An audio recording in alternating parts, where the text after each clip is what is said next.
So hello friend, this is Vikas. तो आज हम इस वीडियो में देखेंगे कि व्हाट इज एटम। ओके, तो देखिए क्या कह रहा है कि wherever we look around is made up of tiny objects called atoms. मतलब हम जो भी चीज़ देखते हैं, अब देख लीजिए आप क्या क्या देख सकते हो। ओके, जो भी चीज़ हम धरती पे देखते हैं या कहीं भी कोई भी चीज़ देखते हैं वो सब क्या किससे मिलके बना है? एटम से मिलके बना है। या फिर आप कह सकते हो कि smallest unit of matter is called atom. सबसे छोटा पार्ट मैटर का, यहाँ पे मैटर क्या है? कोई भी चीज़, अगेन कोई भी चीज़, marker, board, wall, camera, light, कोई भी चीज़ मैटर हो सकता है। ओके, लेकिन उसका सबसे छोटा पार्ट, स्मॉलेस्ट पार्ट क्या कहलाएगा हमारा? एटम, जिसको आप अपने नेकेड आई से नहीं देख सकते, है ना, अपने आंखों से आप उसको नहीं देख सकते। ठीक है, और it can be of different shapes. ये अलग अलग आकार का हो सकता है, छोटा हो सकता है ना, मोटा हो सकता है, लंबा हो सकता है, किसी भी आकार का ये हो सकता है। It can be of any shape. Okay, तो डिफरेंट शेप के हो सकते हैं, ये किसी भी आकार के ये हो सकते हैं। नेक्स्ट क्या कह रहा है? अब देखिए एटम, यहां मैंने एटम लिखा है और 3 मैंने बना रखे हैं फिगर। इसमें से आपने ये भी फिगर देखा होगा जो गोल गोल मूव करता है, ये भी फिगर आपने देखा होगा। ठीक है, ये आपने नहीं देखा होगा शायद। ओके, मैं आपको बताता हूं। ये फिगर और ये फिगर, इस फिगर को हम यूज़ करते हैं मेनली कि किस सेल में कितने इलेक्ट्रॉन हम पुट करें, उसको समझने के लिए ये प्रिसाइजली बता देता है कि अच्छा इसमें जो है 2 सेल है, इसमें जो है 3 सेल है, राइट। इस तरीके से मतलब कि कितने इलेक्ट्रॉन्स है कौन से सेल में, ये आपको प्रिसाइजली बता देता है अच्छी तरीके से, कोई कन्फ्यूज़न नहीं रहती है ना।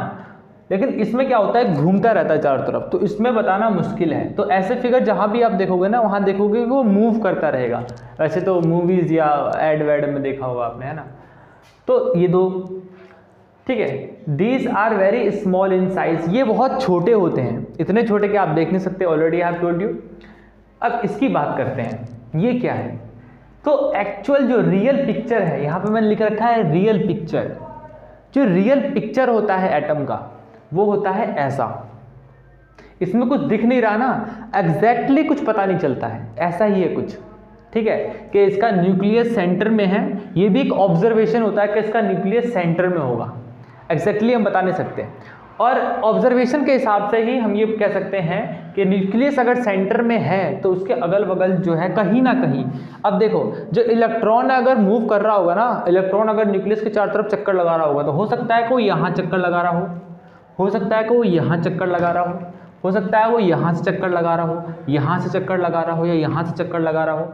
तो एग्जैक्टली हम बता नहीं सकते हैं कि वो कितनी डिस्टेंस पे चक्कर लगा रहा है, पर ये तो कंफर्म है कि वो इलेक्ट्रॉन क्लाउड के अराउंड ही चक्कर लगा रहा होगा। मतलब उसका एक अपना एरिया होगा, जैसे अगर यहाँ पे न्यूक्लियस है तो यहाँ पे कुछ एरिया होगा इनका, और उसके अराउंड जो है वो चक्कर लगा रहा होगा। अगेन अभी आप ये ड्राइंग मत बना देना मैम को या किसी सर को, ऐसे मत समझा देना, ठीक है। ये बस मैंने अपने हिसाब से बताया है। फिगर आपका कुछ ऐसा ही होगा जिसमें आपको कुछ दिखेगा नहीं, लेकिन एक ऑब्जर्वेशन के हिसाब से कहा जाता है कि सेंटर, अगर हमने न्यूक्लियस समझ लिया कि न्यूक्लियस अगर यहाँ पे है, तो हम ये भी समझ जाएंगे कि कहीं ना कहीं, अगेन इलेक्ट्रॉन की पोजीशन आप अभी भी नहीं बता सकते, लेकिन न्यूक्लियस बता सकते हो आप कि न्यूक्लियस अगर यहाँ है, मतलब कि एक अनुमान लगा के कि अगर न्यूक्लियस यहाँ है, तो अगर यहाँ है तो ये पक्का है कि कहीं ना कहीं, चाहे यहाँ पे, चाहे यहाँ पे, चाहे यहाँ पे, कहीं ना कहीं से वो चक्कर तो लगा रही है इसके, राइट। ये है, आप एग्जैक्टली नहीं बता सकते हैं कि किस जगह पे चक्कर लगा रही है कौन सी इलेक्ट्रॉन, ये बताना बहुत ज़्यादा मुश्किल है साइंटिस्टों के लिए भी।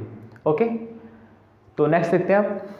तो चलिए अब देख लेते हैं कि डिस्कवर किसने किया है ये। ओके, तो डिस्कवर किसने किया है? देखो, जो फर्स्ट था, ऐसा माना जाता है, स्टोरीज हैं कि जो महर्षि कनद थे लगभग 2600 ईयर्स अगो, ठीक है, उन्होंने ऐसा बताया था, स्टोरी में बताता हूँ क्या, मतलब वो कोई सेब वेब खा रहे थे, कोई फ्रूट खा रहे थे, ठीक है। तो वो उस चीज़ को फील कर रहे थे कि मैं इसको कितना और ब्रेक कर सकता हूँ माउथ के अंदर, ठीक है। उसको खाते खाते चबा रहे थे, ठीक है। तो उनको ऐसा फील होता है कि नहीं यार, उस टुकड़े के बाद में मैं एक टुकड़ा कर सकता हूँ, मतलब अंदर दांतों से एक टुकड़ा करते हैं उस फल का, और कहते हैं कि नहीं और टुकड़ा मैं कर सकता हूँ, उसको मैं और चबा के सेपरेट कर सकता हूँ, और चबा के, इस तरीके से उन्हें लगा कि ये जो है अब, हाँ अब ये सबसे छोटा जो चीज़ है, अब इससे ज़्यादा तो ये नहीं सेपरेट होगा, मतलब डिवाइड नहीं होगा। तो उन्होंने उस चीज़ को नाम दिया अणु। हालांकि ये इतना ज़्यादा फेमस नहीं हुआ, ठीक है। संस्कृत में कहते हैं अणु, ठीक है, और इंग्लिश में जो है एटम कहते हैं। तो 2600 ईयर्स अगो की ये इंसिडेंट है, घटना है, और ये भारत की है, तो proud to be an Indian. Okay, उसके बाद एक ग्रीक फिलोसोफर आए, ठीक है, जिसका नाम था डेमोक्रिटस। तो डेमोक्रिटस ने लगभग 430 BCE में एटम, ठीक है, एटम्स, अच्छा ये 430 BCE का मतलब क्या हुआ, ऑलमोस्ट 2000 ईयर्स हो गए ना। अब देखते हैं, तो यहाँ पे एटम्स, ओके, एटम्स जो है, ये जो एटम है ये एटमस। तो अब देखते हैं, तो क्या है ये आपका, देखिए एटोमस। तो जो आपका ग्रीक फिलोसोफर थे, उन्होंने ये टर्म जो है वो पहली बार बोला कि उन्होंने भी इसी तरीके से मतलब फाउंड किया कि ये एटम है जिसको आप डिवाइड नहीं कर सकते, इंडिविजिबल है, डिवाइड नहीं कर सकते, पर उन्होंने नाम दिया एटोमस पहले, ठीक है, उसमें OS था, एटोमस, ठीक है, एक्स्ट्रा O था इसमें। इसका मतलब है ग्रीक में इंडिविजिबल, जिसको आप और सेपरेट नहीं कर सकते हो, ठीक है, और अलग नहीं कर सकते हो, एटोमस। फिर ये over the period of time, समय के हिसाब से चेंज हो गया, और इसको हम एटम कहने लगे हैं अब के टाइम में। ओके, तो आई होप कि आपको ये समझ में आ गया होगा। तो इस वीडियो में मेरा ये था कहना कि व्हाट इज़ एटम, एटम क्या होता है, और अगर आपको समझ में आ गया है तो लाइक करिए यार, लाइक तो कम से कम बनता है, कुछ करो ना करो। ओके, तो फिर मिलते हैं नेक्स्ट वीडियो में, तब तक के लिए bye bye, have a great day.